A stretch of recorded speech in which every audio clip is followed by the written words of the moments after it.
무죄 전략이라고 보죠. 무죄 네. 전략을 보는데 통하겠습니까, 근데? 안 통하죠. 왜 그러냐면은 거론된 돈이 한두 푼이어야 말인 것이고 제가 보기에는 이제 이 사건은 결국 조만간 네. 어쨌든 구속이 될 거라고 저는 봅니다. 언제 구속될까요? 다음 주. 다음 주 중에 되죠. 다음 다음 주 주를 중에. 많이 넘으면은 네. 검찰총장이 아마 탄핵받지 않겠습니까? 이것을 뭐 네. 시간을 끌을 일도 아닐 뿐만 아니라 네. 이렇게 많은 범죄 혐의뿐만 아니라 또 많은 사람이 이미 다 구속이 돼 있었어요. 네, 그렇죠. 근데 이걸 뭐 종범들이. 전직 대통령이라고 고려를 해서 네. 자고 고민할 만한 것도 아니고 약간의 뭐 시간적 여유는 검토를 해야 되겠지만은 네. 다음 주를 넘어간다 저는 있을 수 없는 일이라고 봅니다. MB 구속 다음 주 넘으면 문무일 총장 탄핵해야 된다. 그렇다고 봅니다. 알겠습니다. 민주평화당의 봄날은 언제 옵니까? 아마도 저희 민주평화당 봄날이 빨리 와야 되는데 네. 이번 3, 4월이 저희 당의 봄날이 될 것 같지는 않습니다. 아직도 작년 겨울에 있었던 네. 찬바람이 지금까지도 몰아치고 있고요. 지금도 그 후유증을 벗어나지 못하고 있다 봅니다. 창당은 됐지만 아직 봄날이 안 오고 있다. 좀 그렇습니다. 어쨌든 그 민주평화당 입장에서는 조금 더 봄날을 위한 노력을 좀 경주하셔야 되겠다는 생각이 좀 드는데 그래도 최근에 정치권의 뜨거운 이슈 가운데 하나가 바로 공동교섭단체가 아닌가 싶어요. 정의당하고 같이 공동교섭단체 구성에 합의가 된 건가요? 이게 결론이 언제 나는 겁니까? 합의가 된 건 아니고요. 네. 내일이죠. 17일 날 네. 정의당의 전국위원회에서 네. 마지막 이제 추인 절차가 필요한 것으로 봅니다. 정의당 의원총회 그리고 상무위원회에서는 그 안이 이제 통과가 됐는데요. 네네. 최종적인 통과 내일 끝나고 나면은 정의당 내부적인 절차도 이제 끝나는 것으로 네. 알고 있습니다. 민주평화당은 다 이제 그렇습니다. 의견을 모은 건가요? 예. 이제 내일 이제 정의당 내 정리가 되고 나면은 네. 이제 구체적인 내용들 이제 예. 공동 교섭단체에 대한 협약들을 네. 체결하지 않겠습니까? 예. 그런 구체적 협약들은 내일부터 되는데요. 그거는 뭐 많은 시간이 걸리지 않을 것으로 생각합니다. 공동교섭단체가 구성되면 어떻습니까? 이게 좀 어찌됐든 이제 서로 다른 정당이 그 국회 안에서의 목소리를 높이기 위해서 공동으로 교섭단체를 구성하게 되는 건데요. 그러니까 상임위, 간사, 뭐 이런 것은 좀 이제 배분이 되겠죠? 그렇습니다. 이제 국회 이제 상임위원회가 특별위원회가 결국 네. 18개 정도 되는데요. 정의당 그리고 저희 당의 각각 의원들이 현재 소속된 상임위원회에서 이제 간사라는 네. 직책을 맡게 될 것이고 간사라는 직책을 통해서 상임위에서 처리되는 안건들, 법안들에 대한 네. 의견을 낼 수도 있고 때로는 비토의 권한을 때로는 찬성의 의견을 내서 절차적인 진행하는 것도 있고 또 하나 본회의 차원에서 네. 만약에 이번 회기에 임시회를 여느냐 마느냐 어떠한 걸 본회의에서 토의를 하느냐 마느냐 그런 안건에 대한 조정까지도 저희 당 그리고 정의당도 의견을 낼 수 있는 기회를 갖게 되는 거죠. 그렇군요. 정의당의 전국위원회에서 부결이 되면 어떻게 되는 겁니까? 없던 게 되는 거죠. 없던 일이 되는 건데 저희 당으로서는 이게 민주평화당으로서도 굉장히 중요한 네. 모멘텀이 될 것이고 또한 정의당으로서도 네. 지금까지 한 번도 정의당이 교섭단체로서 그렇죠. 고섭단체 일원으로서 국회에 참여해 본 적이 없지 않습니까? 네. 뭐 지금도 물론 저는 정의당이 잘하고 있다고 봅니다만은 교섭단체라는 좀 중대한 권한, 책임이 있는 자리에 한다면은 정의당이 좀 더 많은 역할을 할 수 있지 않을까. 정의당뿐만 아니라 정의당 당원들도 네. 정의당이 원하는 그런 길을 갈 수 있는데 큰 도움이 되는 장치라고 봅니다. 물론 저희 민주평화당도 필요한 내용이고요. 그러니까요. 그러니까 역사적으로 보면 진보 정당이 처음으로 원내 교섭단체에 물론 이제 공동 교섭단체이긴 하지만 처음으로 원내 교섭단체로 진출하는 의미가 있기 때문에 어쨌든 내일 전국위원회가 어떤 결정을 할지 저희가 좀 지켜보도록 하고요. 그나저나 이제 제가 민주평화당의 봄날 말씀을 좀 드렸는데 지지율이 정체 혹은 하락 그리고 또 특히 호남 지역에서 민주당이 상당 부분 그 지지율을 점유하면서 민주평화당 설 자리가 없어진 거 아니냐 이런 얘기가 나옵니다. 그렇습니다. 이제 그 부분은 이제 지난 겨울에 있었던 네. 국민의당과 바른정당과 통합 논의에서 비롯된 것일 수도 있으나 네. 국민의당이 지금 현재 이제 민주평화당으로 분화되지 않았다 하더라도 네. 지금과 같은 지지율 정체는 그랬을 것이라고 생각됩니다. 지지율 정체는 그것은 이제 호남에서 작년 대선에서도 네. 문재인 정부, 문재인 대통령에 대해서 큰 지지율을 보냈지 않습니까? 네. 그리고 그 이후에 문재인 정부가 지금까지 해왔던 여러 가지 일들에 대해서도 물론 잘못된 것들이 좀 있긴 있었죠. 네. 다 잘한 건 아니지만 대체적인 의견은 문재인 정부 잘하고 있다. 네. 그 평가가 결국 민주당 정부 잘하고 있지 않냐라는 평가가 있어서 네. 어떻게 보면 지방선거나 국회의원 선거가 대통령 선거 이후에 잇따라 온다면 그에 대한 평가적, 중간 평가적 성격도 있는데 네. 그런 점에 있어서 저희 당이 호남에 있어서도 호남 지지율을 뭐 좀 더 얻어오는 데는 네. 장애가 수밖에 없는 요인이었다라고 봅니다. 현재 지금 저희 민주평화당이 호남에서 얻는 지지율은 아마도 이전에 분당하기 전에 국민의당이 얻었던 지지율보다 약간 나은 그 정도에 불과한 것이지 네. 저희들이 뭐 원했던 그 정도는 아니죠. 저희들이 올해 초에 있었던 국민의당의 지지율보다 한 두세 배 높아야지만이 예. 그나마 의미 있는 지방선거를 치를 수 있을 것이다 이상을 했으나 네. 그것은 뭐 국민의당과 바른정 합당 과정에서 여러 가지 또 실책도 있었고 또 새로운 민주평화당이 창당이 됐으나 네. 아직까지는 한 달하고 10일 정도 지났죠. 뭐 짧으면 짧은 시간, 길면 긴 시간이 지났지만은 새로운 모습들이라는데 국민들이 민주당과 좀 차별화된 모습 네. 또는 민주당과 좀 차별화된 야당, 여당이 아닌 야당의 모습 이런 부분에 있어서 좀 두각을 나타내지는 못했다. 그래서 자체 평가로. 그렇습니다. 예. 그래서 앞으로 그런 부분들을 좀 더 차별화해내고 네. 호남에 있어서는 민주당과 차별화 예. 그리고 그 외의 부분에 있어서는 야당으로서 여당에 대한 차별화를 이렇게 내야지만이 저희 당에 대한 지지율을 회복할 수 있을 것이다. 그래서요, 이명박 전 대통령 검찰 조사 받고 있는데 왜 웃으십니까? 다 부인하고 있습니다. 그 중에 딱 인정한 게 하나 있는데 국정원 특활비 중에 10만 달러 수수 의혹과 관련해서 인정을 했어요. 지금 110억 뇌물 중에 딱 1억. 왜 여기 1억만 했을까? 전직 검사 출신이셔가지고 국민들이 너무 궁금해하고 있거든요. 왜 1억만 인정했을까? 어떻게 보십니까? 이걸 인정한 이유는 이제 수사관들도 우리도 모르겠다 막 이렇게 우리도 궁금하다 이러고 인정한 있더라고요. 이유는 간단하죠. 네. 간단한 어떤 이유냐면 한다면은 나중에 부인의 발판을 삼고 있는 겁니다. 부인의 부인. 발판이라는 게 뭐냐면 뭔 말이냐면은 1억을 인정하면서 어떤 용도로 썼다고 했습니까? 대북 공작비로 썼다. 네. 그러면서 이 내역은 밝힐 수 없다라고 하지 않습니까? 네. 그렇다고 하면 법리적으로만 보면은 네. 밝혀지지 않겠죠. 그걸 허락할 수도 없을 것이고 다른 내역의 돈들에 대해서도 네. 나중 본인이 직접 받은 부분이 나타나게 되면 이렇게 나아갈 가능성이 굉장히 높습니다. 네. 그래서 그 부분에 대해서 검찰은 어떤 식으로 준비할지 떠보는 거죠, 지금. 자, 1억 내가 받았는데 이건 대북 공작비야. 그걸 반증할 수 있는 자료 있으면 내봐라고 지금 들이댄 거죠.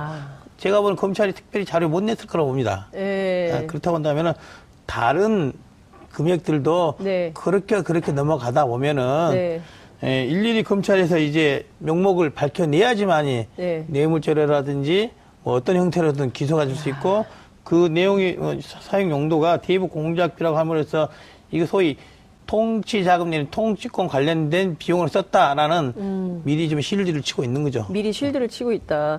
결국에는 무죄 전략이다 이렇게 봐야 되네요. 무죄 전략이라고 보죠. 무죄 네. 전략을 이게 보는데 통하겠습니까, 근데? 안 통하죠. 왜 그러냐면은 거론된 돈이 한두 푼이어야지 말인 것이고 제가 보기에는 이제 이 사건은 결국 조만간 네. 어쨌든 구속이 될 거라고 저는 봅니다. 언제 구속될까요? 다음 주. 다음 주 중에 되죠. 다음 주 주를 중에. 많이 넘으면은 네. 검찰총장이 아마 탄핵받지 않겠습니까? 어. 이것을 뭐 네.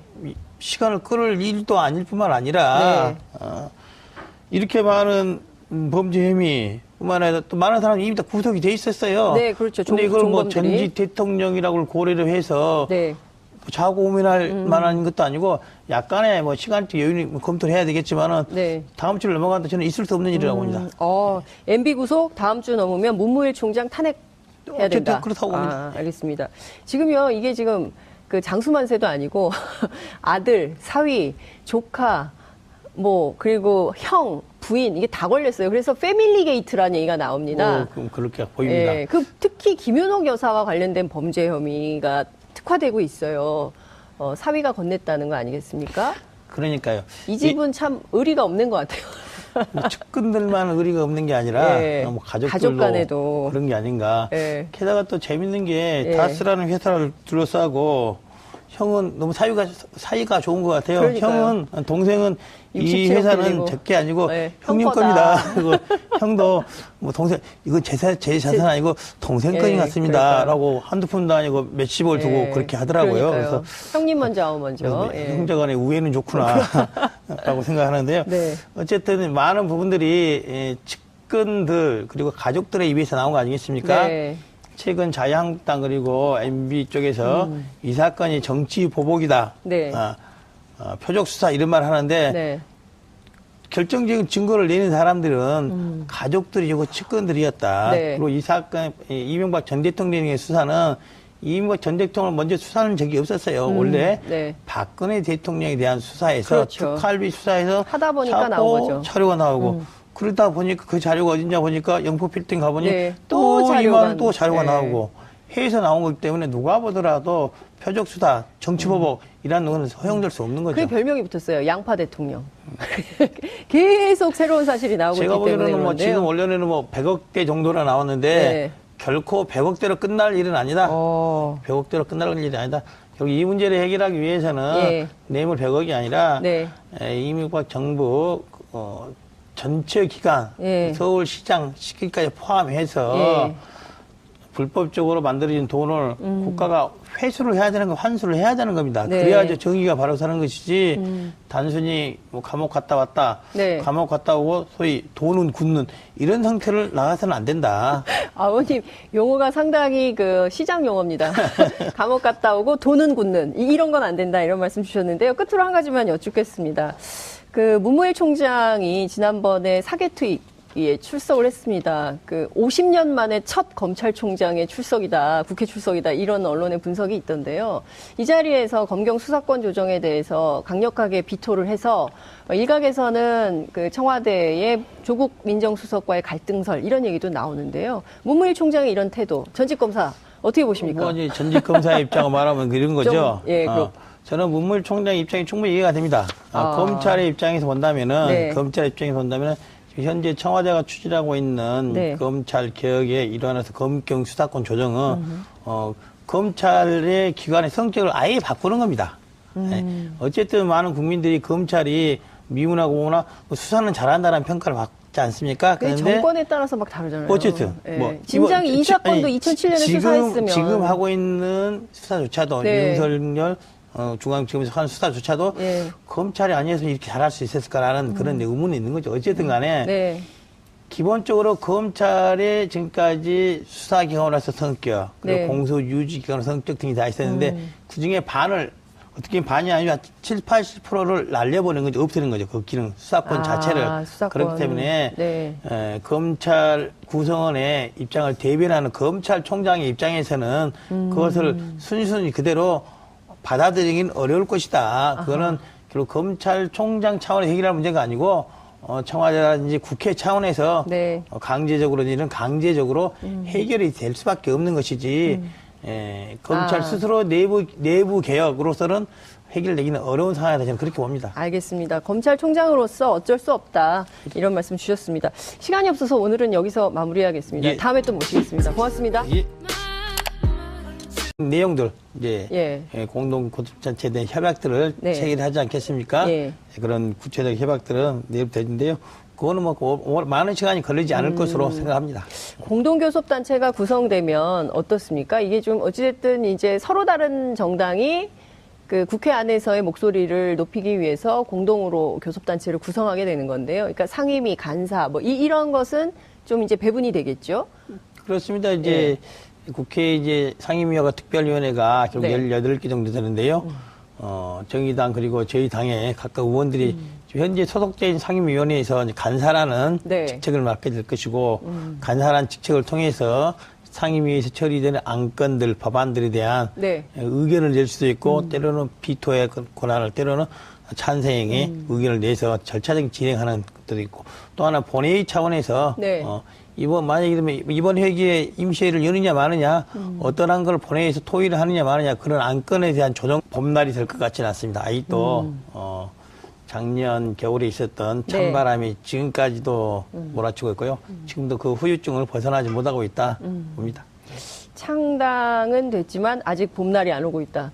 좀 그렇습니다. 어쨌든 그 민주평화당 입장에서는 조금 더 봄날을 위한 노력을 좀 경주하셔야 되겠다는 생각이 좀 드는데 그래도 최근에 정치권의 뜨거운 이슈 가운데 하나가 바로 공동교섭단체가 아닌가 싶어요. 정의당하고 같이 공동교섭단체 구성에 합의가 된 건가요? 이게 결론이 언제 나는 겁니까? 합의가 된 건 아니고요. 네. 내일이죠. 17일 날 네. 정의당의 전국위원회에서 네. 마지막 이제 추인 절차가 필요한 것으로 봅니다.